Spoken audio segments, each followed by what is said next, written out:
what does success mean to me? And I've been thinking about that because, of course, there are so many different answers that I could give. But one of the things that I came up with is success is when your personal values align with your public persona. When your personal values are in alignment with your public persona, which basically means that who you appear to be is who you actually are. I think that that's so key. And you're right, Tracy. I do a lot of personal and emotional work with women in particular, particularly women in leadership around their woundedness.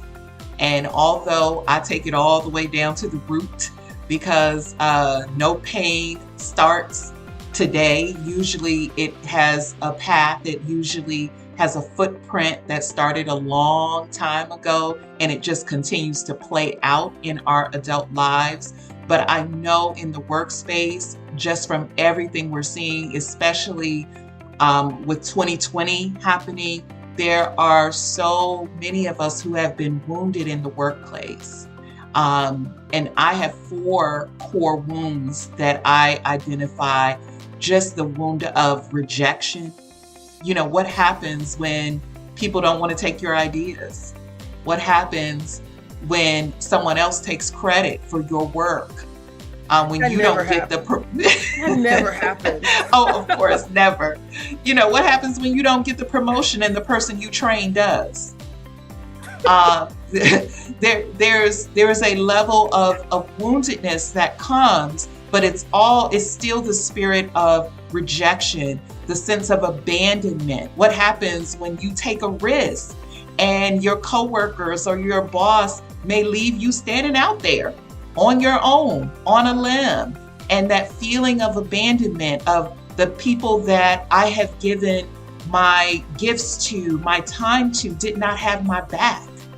And you really do have to take intentional time to be able to, number one, even identify what the wound is. Right. Because so many of us, particularly as African Americans, we are just kind of known to just keep it moving. We have come to expect to be wounded. It's almost a part of the culture, but it's still toxic. It's still unhealthy. And so it is human when you are in pain, when you have been hurt, to take time out to, number one, let's look at where you have been hurt. Can you identify? So I wrote in 3 books that became international bestsellers. I happen to have them right here. The first book is actually called Ignite Happiness. And I tell the story of when I left Microsoft, right? The second book is called Ignite Your Inner Spirit. And the third book is called Ignite Possibilities. And what really gets me excited about it, the fourth book is actually that I contributed to, is actually launching right now. We have a signing on Saturday. And I wrote in it this concept of transformational inclusive leadership. And when I say that, God gave me some clarity around what it takes to actually drive change. I've been doing the work for 25 years in corporate America. But you got to kind of be brave to stand up and say, when your organization says we're not ready for change, and you're like, I'm not ready for you not to change.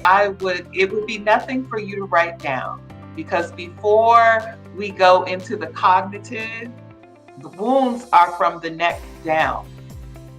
And so I would just, as your sisters say, I am so sorry you had that experience. If no one else at that organization was able to say to you, you deserved more, you were worthy of a conversation, that you mattered, that the work you did, your contribution mattered, let me say to you, you matter. I want to thank you all, because being able to have that support and have people listen and then get the tools that you need to move forward in the right way so that you don't have baggage and that trauma can be healed is very essential, is invaluable. And I'm so appreciative of it. So I just want to encourage people that if you are in a situation and you've done the steps that you need to do, looking inside yourself, assessing the situation, trying to have compassion on the other person, understanding where they're coming from, having those conversations, but you are still being, talked down to, or trauma is still happening, or the toxicity in the workplace is still affecting you negatively, that you would stand up and that you would, it's okay. It's okay to say no to good so you can say yes to great. And so that's what I'm learning.